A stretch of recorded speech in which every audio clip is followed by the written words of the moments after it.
The Ballon d'Or is the greatest individual award a player can receive. Since 2005, only 8 players have won it. But if getting a Ballon d'Or is the peak of their career, what was their worst season?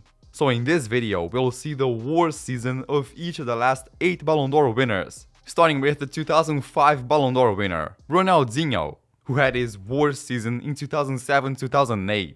Well, in 2005, Ronaldinho helped Barcelona rise from the ashes, winning the Spanish league with 30 goal contributions. But just 2 years later, it came a season so bad that he ended up being kicked out of the club. It all started in August 2007, when in the first Champions League match against Lyon, he played poorly, being subbed off in the 70th minute under boos from the crowd. The previous season had already been a disappointment for Barca, so with controversies about Ronaldinho's partying, the fans had already started to lose patience with him. After that, he went to play for the Brazilian national team, but he returned late to Barcelona, causing the coach to leave him out of the squad for one match. News said he was more focused on partying than football. Then, when he got on the field, he couldn't perform as expected. But one thing made his lose rhythm more than anything: an injury to his thigh. He started missing some games due to injury. Then, when he came back, the coach record started to put him on the bench for some matches. But it was in March that the worst happened. With a third of the season left to be played, he suffered an even more serious injury in his thigh, keeping him out for the rest of the season. So in 26 matches played, Ronaldinho finished with 9 goals and only 4 assists. On top of that, Barcelona didn't win a single trophy, so many people ended up blaming him for that. Such a bad season that after it, Guardiola took over the team and said that Ronaldinho was not in his plans, leading to him being sold to Milan for less than his market value. But Ronaldinho is not alone. All the following Ballon d'Or winners also had a season to forget, including Ronaldo and Messi. But now let's move to the 2006 Ballon d'Or winner, Fabio Cannavaro, who made his worst season in 2009-2010. Cannavaro won the Ballon d'Or as a defender, so he was signed by Real Madrid. But when he decided to return to Juventus in 2009, it turned out to be a nightmare. In the 2009-10 season, Juventus had one of the worst defenses in the whole league, conceding 56 goals. Cannavaro was a center back, so you can imagine how that was. To make matters worse, they finished 7th. But the bottom of the barrel was being eliminated in the group stage of the Champions League, and in the Europa League, Juve was knocked out, losing 4-1 to Fulham, with Cannavaro being the main responsible for that. So after this season, Cannavaro didn't have his contract renewed and left the club to play in the UAE. Now continuing, another player who won the award before the Ronaldo-Messi era was Kaka, who had his worst season in 2012-2013.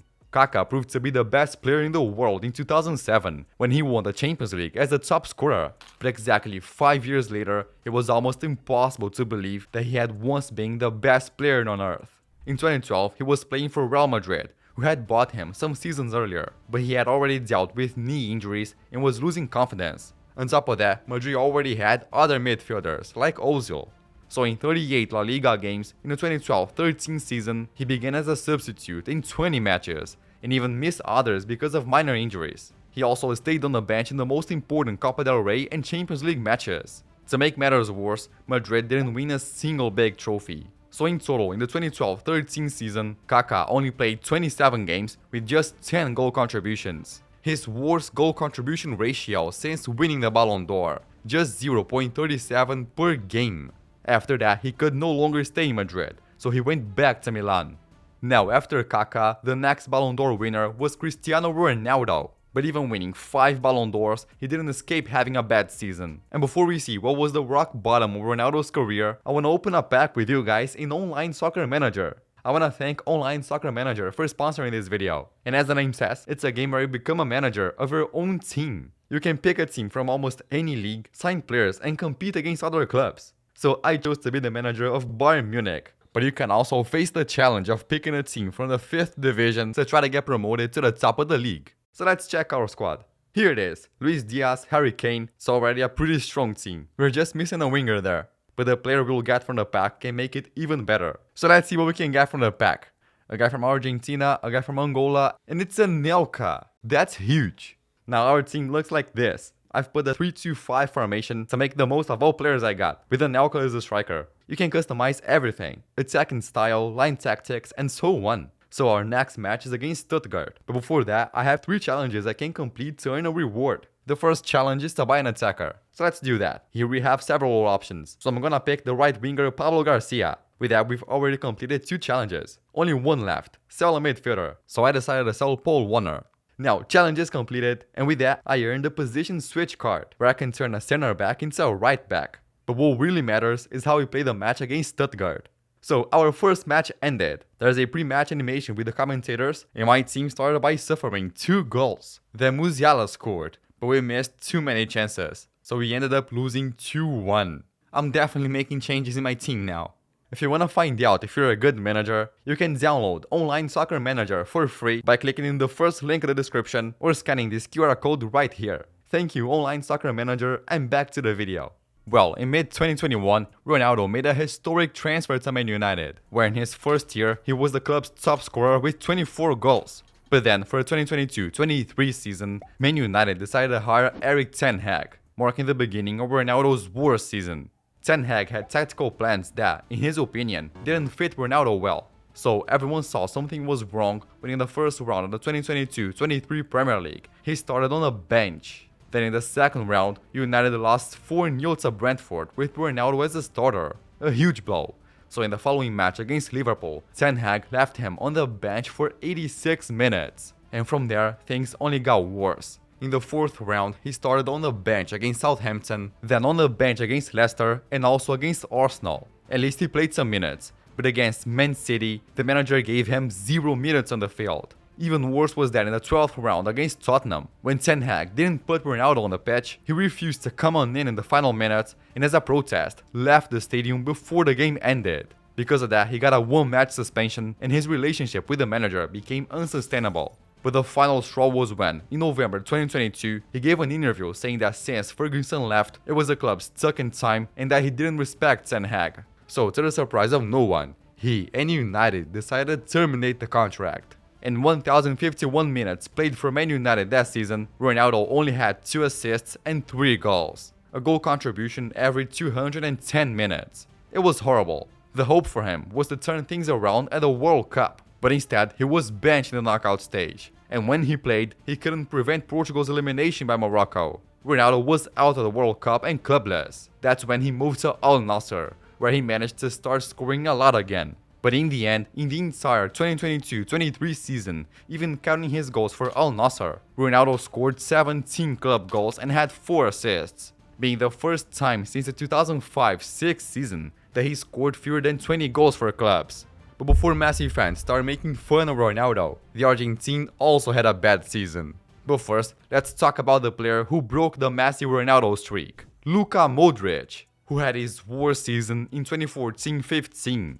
So Madrid entered the 2014-15 season as the current Champions League winners with high expectations. But for Modric, it was a nightmare. He started the season as usual, but without much goal involvement, until November 2014, when playing for the national team, he suffered a thigh injury. And it was serious, keeping him out for more than 3 months. Then in March 2015, he managed to return, just in time to play the Champions League knockout stage. But only a few matches later, in mid-April, he had another injury, this time in his knee, causing him to miss the rest of the season, watch Madrid get eliminated from the Champions League and lose both La Liga and Copa del Rey. So in 26 matches played, Modric only had 5 assists and just 1 goal scored, making it the worst season of his career.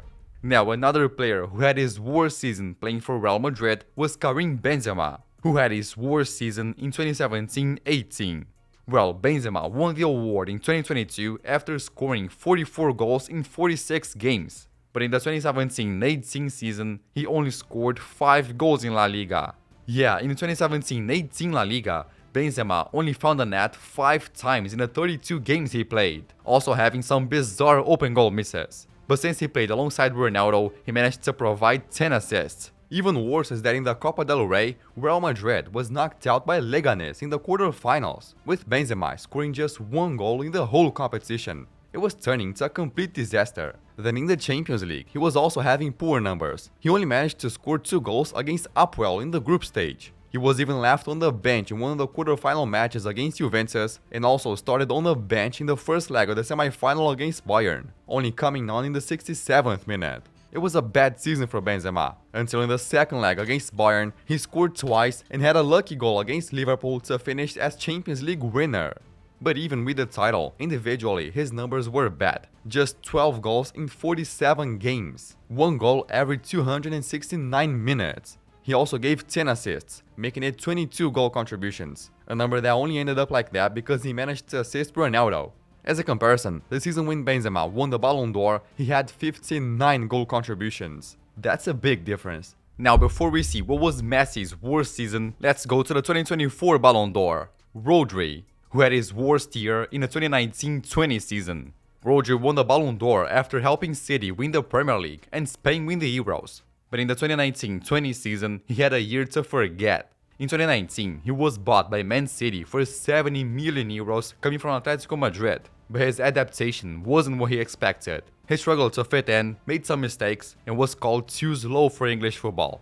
In the Premier League, he started 7 matches on the bench and on top of that had a muscle injury that kept him out for 5 games that season. To make things worse, City lost the FA Cup, being eliminated by Arsenal in the semi-final, in a match where Guardiola made Rodri start on the bench. He only came on in the final minutes. Man City also finished 18 points behind Liverpool in the Premier League, and in the Champions League, it was also a disaster. In the single-leg quarter-final, City faced Lyon with Rodri in the starting 11. It was his chance to redeem himself, but City suffered an embarrassing loss of 3-1.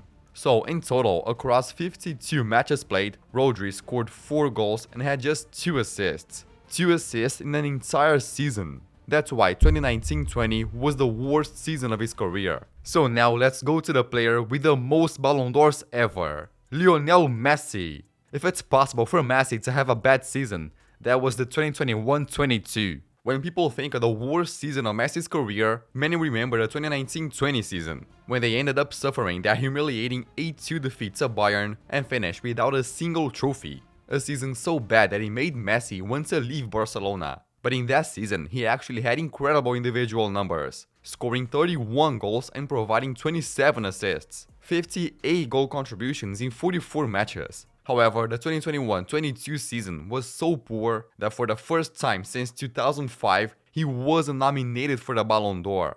So in mid-2021, he made a move that would massively change his career. He left Barcelona to play for PSG. So Messi would need to adapt to a new country, new language, and with Neymar and Mbappe on the squad, he would lose some of the spotlight. Also having to play sometimes a bit deeper as a second striker. So the result was that Messi had his worst performance in the National League in his career. In more than 2100 minutes in League 1, he only scored 6 goals, being an average of 1 goal every 350 minutes. For comparison, in the season prior to that, he scored 1 goal every 100 minutes in La Liga, a rate 3 times better. While in the Champions League, he had some good games, scoring once against City and twice against Leipzig. But in the round of 16 against Real Madrid, he missed a penalty in the first leg and couldn't avoid Paris from being eliminated. In the end, with frustrated expectations, they only managed to win the French league, while Messi had his worst numbers. In 34 matches played, he only scored 11 goals, but he also made 15 assists.